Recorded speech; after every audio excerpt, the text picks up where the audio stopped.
నా పేరు డాక్టర్ రామ్ గోపాల్. నేను హైదరాబాద్లో దిల్సుఖ్ నగర్లో మెట్రో పిల్లర్ నెంబర్ 1552 ఈ సేవ రోడ్లో మంజుసుధా హాస్పిటల్లో ప్రతిరోజు పనిచేస్తాను. లాస్ట్ టైం వీడియోతో కంటిన్యూ చేస్తూ ఈరోజు ఫినైల్ డాప్లర్ గురించి మాట్లాడదాం. డాప్లర్ స్టడీ అనేది చిన్నపిల్లలు కూడా 10th క్లాస్ లోపల కూడా డాప్లర్ స్టడీ అనే ఒకటి ఉంటుంది. దీనికి ఎగ్జాంపుల్ ఏంటంటే, మనం రైల్వే స్టేషన్లో ఉన్నప్పుడు మనకు రైలు స్టేషన్ దగ్గరికి వస్తూ ఉన్నప్పుడల్లా శబ్దం ఎక్కువైపోతుంది. స్టేషన్ నుంచి వెళ్ళిపోతూ ఉన్నప్పుడు దాని శబ్దం తక్కువైతుంది. ఈ చిన్న ప్రయోగాన్ని ఊహించుకొని డాప్లర్ స్టడీ డెవలప్ అయింది. డాప్లర్ స్టడీలో ఒక అల్ట్రాసౌండ్ ప్రోబు పొట్ట మీద పెట్టినప్పుడు లేదా అంగం మీద పెట్టినప్పుడు దాని వైపు వచ్చే రక్తనాళాలన్నింటినీ కూడా దాన్ని ఆర్టరీస్ అంటారు. దానికి దూరంగా వెళ్ళే రక్తనాళాలన్నింటినీ కూడా వెయిన్స్ అంటారు. దీనికి కలర్ కోడింగ్ కంప్యూటర్ ద్వారా ఇచ్చేసుకొని అది వచ్చే రక్తం అయితే రెడ్ గాను, వెళ్ళే రక్తం అయితే బ్లూ కలర్ గాను డిపిక్ట్ అవుతుంది. చూడడానికి మాత్రమే ఉంటుంది. సో ఇది కెమెరా నుంచి మానిటర్ ద్వారా చూడవచ్చు. ఇది basic understanding of the Doppler study. మానవునికి శరీరంలో రక్తనాళాలు చాలా ఉంటాయి. హార్ట్ నుంచి పెద్ద రక్తనాళం వస్తుంది, దాన్ని అయోర్టా అంటారు. దాని చిన్న బ్రాంచెస్ వెళ్ళి ఒక చిన్న ఆర్టరీ లెస్ దెన్ 1 millimeter ఉన్నటువంటి రక్తనాళం ద్వారా మానవ అంగానికి రక్తం సరఫరా అవుతుంది. హార్డ్లీ మానవ అంగం 100 grams నుంచి 150 grams కూడా ఉండదు. కనుక భగవంతుడు అంత సన్నటి ట్యూబ్ పెట్టే సరిపోయించాడు.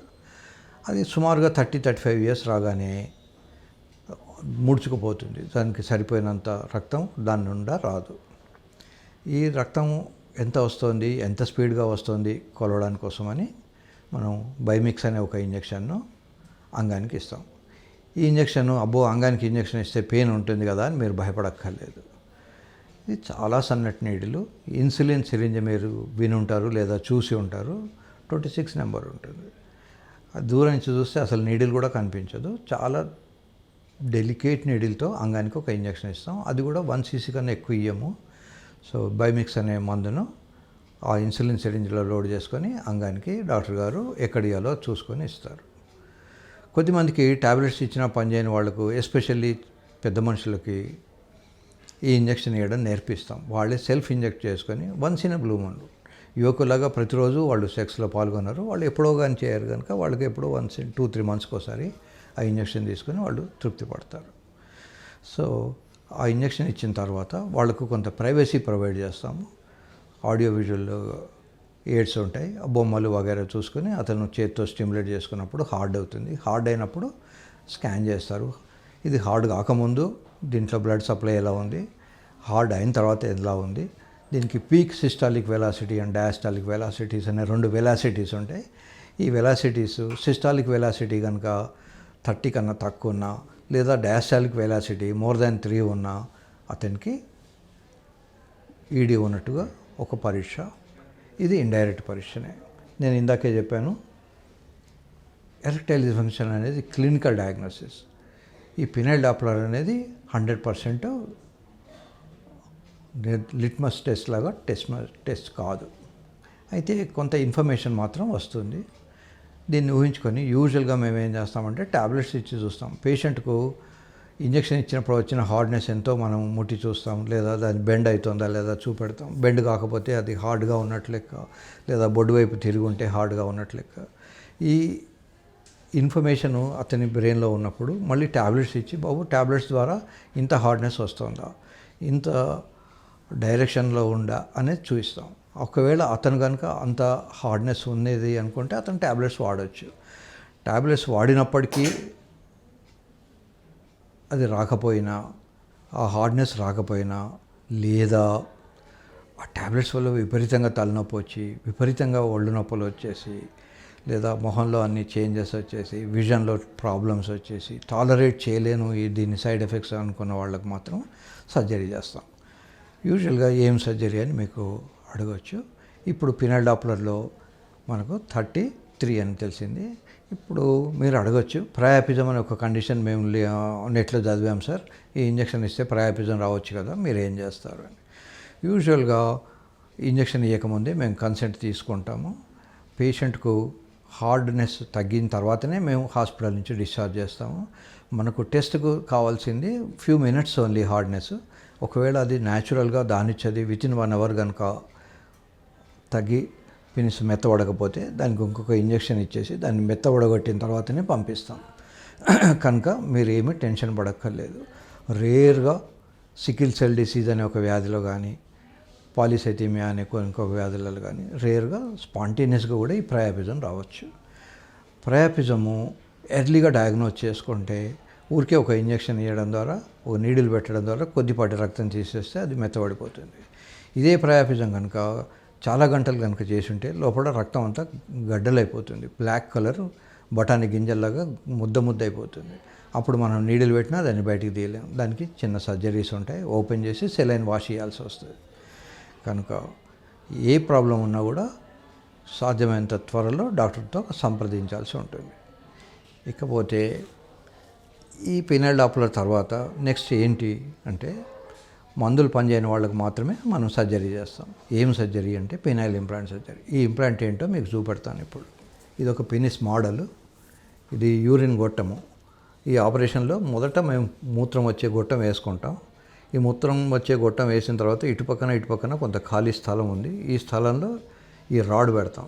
మీరు వినే ఉంటారు, ఎముకలు విరిగినవి, 2 వీలర్ డ్రైవ్ చేస్తూ యాక్సిడెంట్ అయింది, డాక్టర్ గారు కాళ్ళల్లోనూ చేతుల్లోనూ స్టీల్ రాడ్ వేసాడు అని. ఇది స్టీల్ రాడ్ కాకుండా ఇది సిలికాన్ రాడ్. ఈ సిలికాన్ రాడ్ గొప్పదనం గురించి మీకు మళ్ళీ చెప్తాను. ఈ సిలికాన్ రాడ్ హార్డ్గా ఉంటుంది.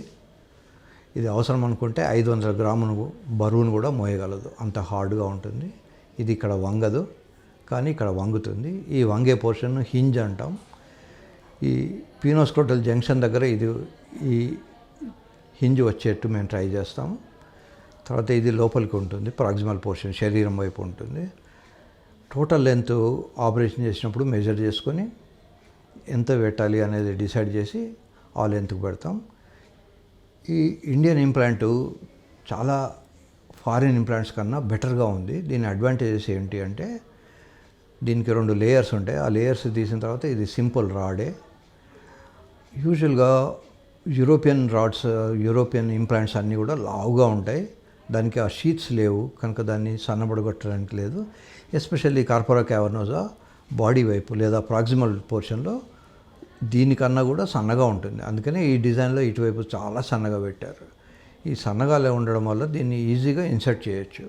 అదే వెస్ట్రన్ ఇంప్లాంట్స్ అయితే దీన్ని ఇంప్లాంట్ చేయడం చాలా డిఫికల్ట్. ఇలా ఇంప్లాంట్ చేసినప్పుడు ఒక్కోసారి కార్పోరా క్యావర్నోజాలో హాకీ స్టిక్ మోడల్లో ఇలా పక్క తిరిగి ఉంటుంది. అక్కడ చాలా థిన్గా ఉండేసి రంధ్రం పడే అవకాశం ఉంటుంది. అందుకని Indian implants are very good for the patient as well as to the doctor.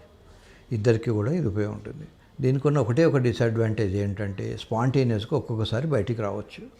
అందుకని యూజువల్గా మనం ఏం చేస్తామంటే, దీని లెంత్ కొంచెం తక్కువలో పెట్టుకుంటాం. మొత్తం డైలటేషన్ ఎంత వస్తుందో అంత. ఫర్ ఎగ్జాంపుల్ 20 సెంటీమీటర్ల డైలటేషన్ వచ్చిందనుకోండి, ముందు వైపు 8, కింద వైపు 12, 11 వచ్చిందనుకోండి, కొంచెం తక్కువలో ఒక ఒక హాఫ్ సెంటీమీటర్ తక్కువ కానీ 1 సెంటీమీటర్ తక్కువ కానీ పెట్టుకున్నప్పుడు దీని హార్డ్నెస్ ఉంటుంది, ఎంజాయ్మెంట్ ఉంటుంది, బయటికి వచ్చే ఛాన్స్ కూడా తక్కువ ఉంటుంది.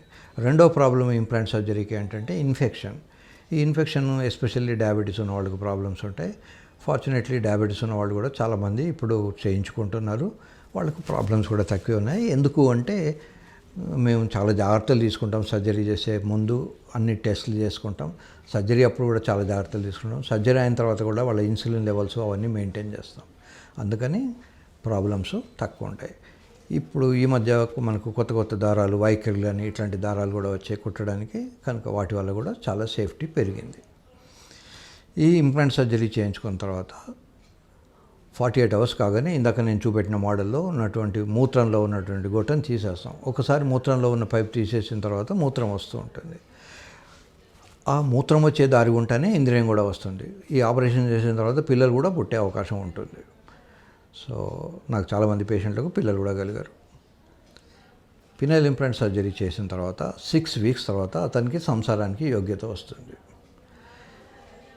పినైల్ ఇంప్లాంట్ చేయడం వల్ల అందరికీ తెలుస్తుందేమో, ఎప్పుడు ఇలా హార్డ్గా ఉంటే మీరు అనుకోవచ్చు. అలా కాకుండా ఉండేందుకే ఈ హింజ్ మెకానిజం ఉంటుంది. హింజ్ ఉండడం వల్ల మీరు డ్రాయర్ వెనకాల దీన్ని ఇట్లా పట్టి పెట్టచ్చు. డ్రాయర్ తీస్తే మాత్రం ఇలానే ఉంటుంది. సో ప్రజలకు బయటను మనం డ్రాయర్ తీసి చూపెట్టాల్సిన అవసరం ఉండదు కనుక, అది మీ బెడ్రూమ్ వ్యవహారం కనుక మీరేమీ ఫీల్ అవ్వక్కర్లేదు. ఈ ఇన్ఫెక్షను ఇవి కాకుండా అతను ఎంతసేపు చేయగలడు అని మీరు అడగచ్చు. అతనికి నడుము నొప్పి రావడమో, కాళ్ళు చేతులు నొప్పి రావడమో, అలసిపోవడమో ఉన్నప్పుడు మాత్రమే ఆపగలడు. మనందరికీ కూడా పెనిస్లోంచి ఫ్లూయిడ్ రాగానే ఇజాక్యులేషన్ అంటాం. ఫ్లూయిడ్ రాగానే పెనిస్ మెత్తబడిపోతుంది. ఈ పినల్ ఇంప్లాంట్ సర్జరీ చేయించుకున్న వాళ్ళకి మాత్రం మెత్తబడదు. కారేది కారినా వీడి గట్టిగానే ఉంటుంది. మళ్ళీ మళ్ళీ గంటలు కూడా చేయొచ్చు. దీనికి ఆ శక్తి ఉంటుంది. ఇకపోతే ఈ ఆపరేషన్ చేయించుకున్న వాళ్ళు అమ్మాయి నోట్లో పెట్టకూడదు. ఒక్కొక్కసారి నోట్లో పెట్టినప్పుడు వాళ్ళు కనుక కొరికితే ఎక్సైట్ అయ్యి ఆ పళ్ళకు ఉన్నటువంటి ఇన్ఫెక్షన్, ఆ నోట్లో ఉన్న ఇన్ఫెక్షన్ దీనికి పట్టుకొని ఇది ఇన్ఫెక్ట్ కావచ్చు, దీంట్లో చీమ పట్టచ్చు. యూజువల్గా ఫస్ట్ 2 months కనుక ఏం ప్రాబ్లం రాకపోతే తర్వాత కూడా ఏమో ఉండదు. This is very much affordable. ప్రపంచం మొత్తంలో ఈ ఇంప్లాంట్స్ అయిన సర్జరీస్ వేరే ఏ ఇంప్లాంట్ మీద కూడా కాదు. అయితే ఇన్ఫ్లేటబుల్ అని ఒక రకం ఉంది. అది బెలూన్స్ ఉంటాయి. మన పిల్లవాళ్ళు ఊదే బెలూన్ ఉంటుంది కదా, అలానే పొడవుగా ఈ సైజులో ఇట్లా పొడవుగా ఉంటుంది.